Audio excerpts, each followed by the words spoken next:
Okay, front row, just here. Thank you. If you say who you are as well. Mr. Brown, thank you very much for a really very excellent exposition of the challenges that we're facing in Africa. My name is Rosalyn Thomas. I'm from South Africa.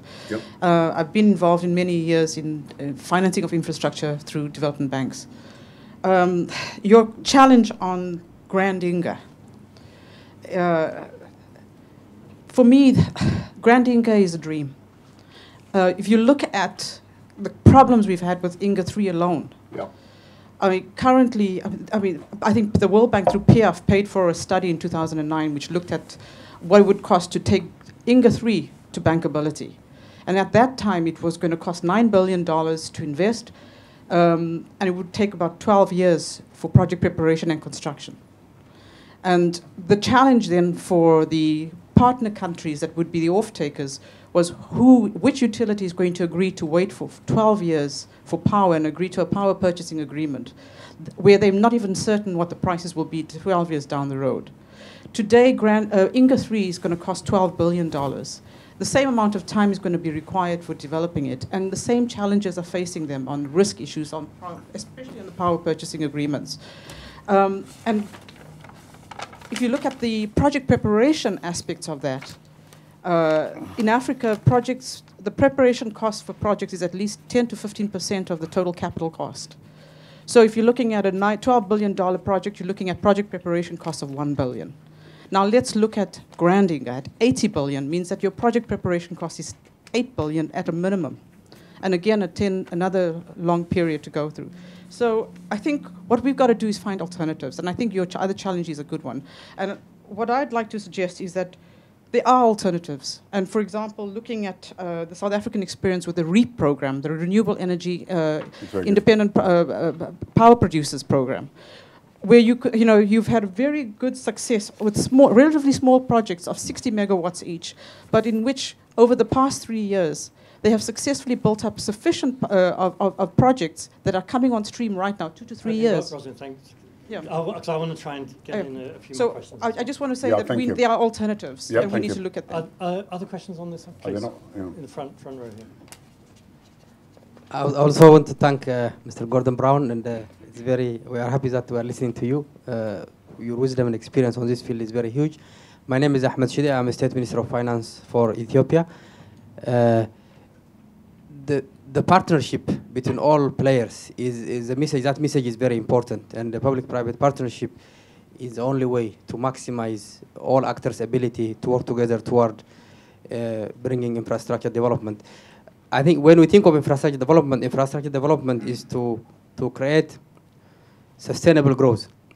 So how those countries are managing comprehensively their vision, strategy, and policies to move up the ladder of development is really important. Therefore, infrastructure is only one critical component of that. Therefore, it's also important that countries are really pro-developmental, and poverty eradication and sustainable economic transformation is the main drive for the whole society and the whole state.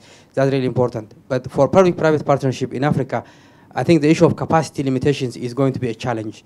The technical capabilities requirement is very huge, and therefore we are negotiating with international lawyers, experts, and experts in the public sector are the capacity limitations are there. Therefore, how can we address all those issues are very important. So build capacity. Thank you. And then a question right at the back here.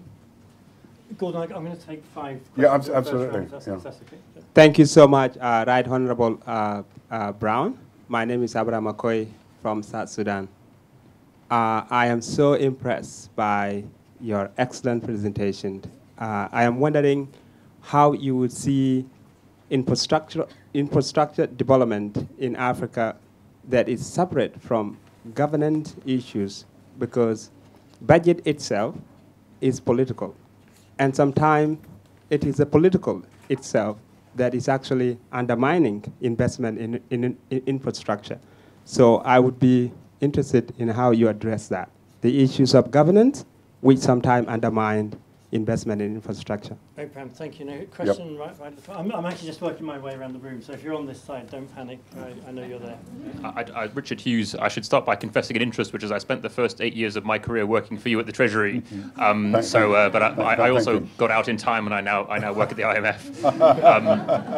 My question is, when we were in the Treasury together in the late 90s and early 2000s, one of the challenges was trying to increase the level of investment from historic lows back up to more sustainable levels that were in line with the needs of the British economy. And African countries face a similar challenge now, which is scaling up investment and then trying to sustain that and not having it be squeezed out and crowded out by other pressures on their budgets. Do you have any reflections from your time as Chancellor or since about how countries can protect levels of investment once they've managed to rebuild them to a more sustainable level? Okay, and last question for this first round, right here. Thank you very much, Mr. Brown. Thank you for your presentation. My question is, my organisation is the World Federation of Engineering Organisations. My name's Andrew. My question is partly to do with your role as the UN Special Envoy, but also the World Economic Forum role. Our numbers are that there is less than one engineer for every 100,000 people in sub-Saharan Africa. So in a city like London, you'd have only 83 engineers during the day. London population 8.3 million. You'd have only 83 engineers for a population this size. That's the average across sub-Saharan Africa. In some places it's worse. In Europe it's 500 per 100,000, and we're complaining of shortages in Europe. We have had a very hard time trying to, in all of this discussion about infrastructure financing, trying to talk about investment in engineering education or the engineering profession. And what I'm interested in is your perspective on how to make a political case, how we get politicians interested in investing in these things. Thanks, so that infrastructure can be delivered. Yep. Thanks. So Gordon, just to summarise, there's a question on Inga, a question from the Minister from Ethiopia on capacity, a question from Abraham on, I guess, an issue that's right at the heart of this, which is the politics of infrastructure and protecting public investment. And I think an interesting observation that actually comes out from one of the background papers that are being prepared for this meeting, that despite the financing gaps, a lot of public investment budgets remain unspent at the end of the budget cycle, and then the engineering question. Yeah, well, these are all fascinating questions. They go right to the heart of the issues, don't they? One is about our capacity to deliver and the problems that arise, whether it's corruption or poor governance, or simply the lack of good relationships across borders when you need to do cross-border projects. So when the report was done for the G20 in 2010 about how we could deliver infrastructure more effectively, and it's led to the creation of this infrastructure hub that is now based in Australia after the Australian G20.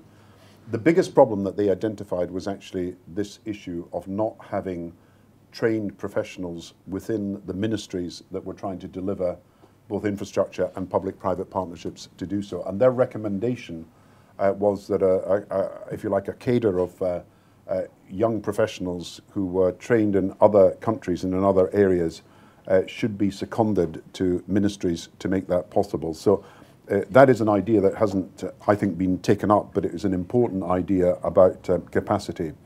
The issue of governance and corruption, I think, is obvious, and my South Sudan friend was right to raise this as something that is absolutely critical.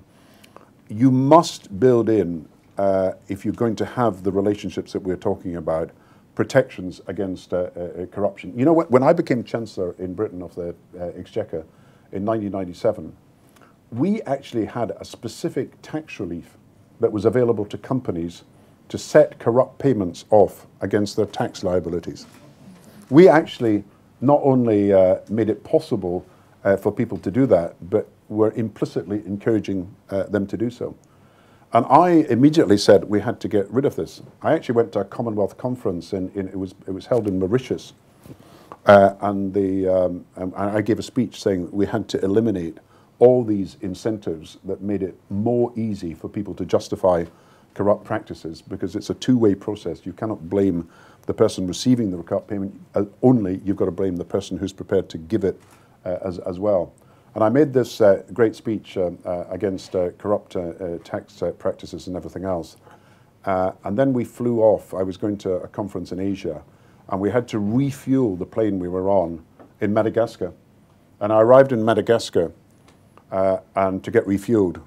And we were at this small airport where the head of the airport said that unless we paid him a bribe, he would not refuel us. And the same civil servant, it wasn't you, Richard, but the same civil servant who'd written me the speech about how we were never going to go along and condone corrupt practices was taking out his dollars to pay. So I'm very aware of the problems of corrupt practices. I think you've got to, in some cases, have contracts that are signed in neutral places in other countries where the legal systems are better. I think governments have got to insist when there's these public-private partnerships that they're open to scrutiny and properly accountable. I think the end cannot justify the means in terms of both accountability and in openness about what we're doing. And anything that I would want to encourage, which is in a sense a global approach, bringing all the potential actors together at a global level to deliver some infrastructure projects, can only work, in my view, if there's a greater openness and accountability. And despite all the difficulties that I faced in places like Madagascar, I think it's important that we insist that happens. And then this expertise, engineering expertise as well, and our inability to value engineers. My uncle actually was a professor of electrical engineering, so I grew up at a very early age told that engineers were far more valuable than politicians. And I probably should have followed his advice and kept out of the second area. And I am aware that we neither train enough engineers nor do we give them the status that is necessary. And it is partly, I think, he was at Imperial College, which is a great place for engineering, but it's partly making sure that the status of the profession is such that you have young people willing to sign up and join. And I think that is another thing that we've got to do. But then get to this bigger point about money, not a bigger point, but a point about money. And money is the bigger element that's got to be provided. Since the 1980s, investment as a share of global GDP has been something like 20%, 20, 21%. And Richard, you're making this point. And if you were able to maintain the infrastructure that we had and the needs that are blatant, it should have been 25%. So one of the reasons we have a problem now is that historically we allowed investment, and particularly investment in maybe infrastructure, about 15% of all investment to be at a far lower level than it should be. And I think what was said, I think it was you, Richard, is absolutely right. You've got to make the case for investment in the future and investment in infrastructure. And the case is usually best made by showing the projects themselves and what the value you could get out of them. I mean, if you were in London today and travelling around London, I think you'd be pretty convinced of the case for better investment in transport infrastructure. Certainly took me an hour and a half to get from one place to another. If you came to Britain in past years, President Mitterrand used to say when the Channel Tunnel was open between France and Britain, that it now gave us a chance to see two kinds of travel. High-speed trains from Paris to Calais, and then cross the Channel, and a chance to have a leisurely look at the English countryside. And we have historically not invested enough. We have now in one part of our rail transport, but we have not historically invested enough. So you've got to put the case for investment. And I've always argued that public spending should be calculated on two bases. One, consumption expenditure, which should always be covered by taxation without any borrowing. And secondly, investment is justified for infrastructure if you have if you're below a certain level of debt in your economy. Now, all that was thrown out by the financial crisis, which distorted everybody's figures. But I think it's a sensible way of looking at public finance, that consumption cannot be justified as a subject for borrowing. It's got to be paid for by taxation and revenues. But investment, you can justify investment projects. And some people would argue because the cost of borrowing is so low at the moment, this is actually a time not for decreasing investment and lowering debt, but a time for actually making the investments that's necessary. That's just a view that has been taken. And then I come back to this point about that you made about Africa. I mean, would it not be better, just to take your point, to combine the solar and other projects that are being sponsored in South Africa with an Inga-style project, because you need both. And when you say it will take 15 years, we have got to be long-term in the way that we plan things for the future. And if we're short-term, I think what I'm really saying is the scale of the investment and engineering and technical capacity available from China, America, and potentially from parts of Europe is such that if you look at this as just an Africa project, then clearly 80 billion, or even the first stage, which I think is 10 or 12 billion, is it, looks daunting.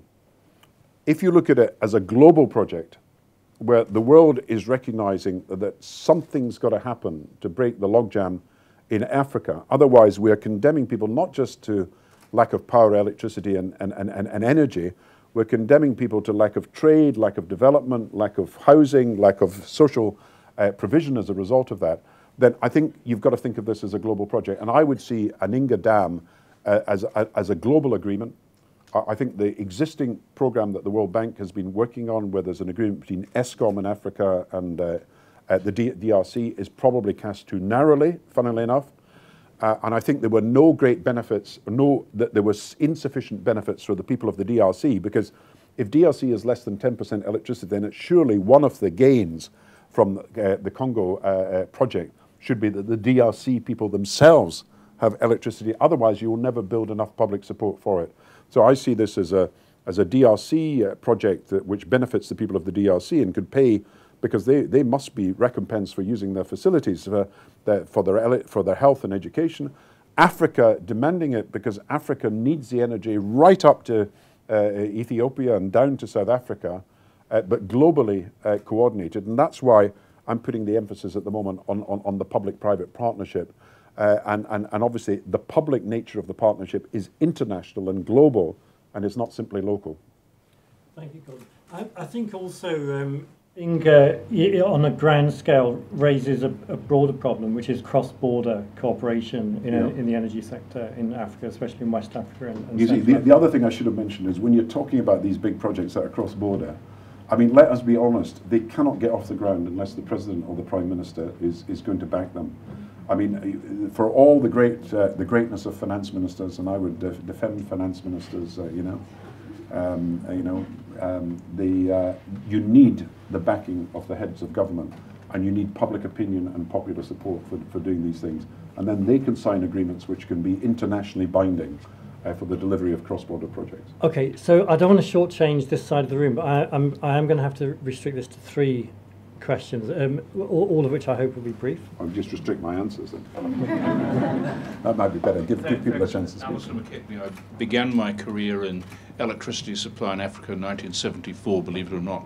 But the question I have is, I think you're absolutely... probably talking about Inga then, actually. Did they not build Inga 1 about... No, But the question I have is really transformative interventions. I've seen so many studies that talk about diesel power stations in Africa that produce power more expensively than somebody can generate in a diesel in their backyard, and that, quite frankly, is not going to do it. So it needs, a huge step decrease in costs, and that's why I think projects like Inga are seriously worth considering, and they require a lot of imagination about institutional financial options for doing it. But my question is, even if Inga were completed in 5 years, there's the issue of developing the market for power. There's certainly a need there, but how do you connect people up? How do you collect money from them, which is really very, very, very critical, and it actually gets more difficult the closer you get to the consumer, and I think that's really the question that I would pose. Okay, thanks, Alistair. Second row. My name is Mubeen Rafiq. I'm Managing Director, Micro, Small, Medium Enterprises. I'm very impressed with your speech. One thing I like to add on that, you see, the project which you are talking about is a big project, and it probably will take 10 to 15 years. But parallel to that, I think looking at your passion about poverty alleviation, my suggestion is this, that if you keep that same pressure on this issue of poverty alleviation, and so that you can immediately perform some projects in Africa by setting up these solar project and windmill project, because you already have got the technology, and at least within few months' time, you can see the prospects. You. And one right in front. Were there any last questions over here, by the way? No. Okay. Thank you again for coming to speak to us. I really enjoyed your speech. I'm Helen Parker from the Water Policy Programme here, and I previously worked for the government of Rwanda.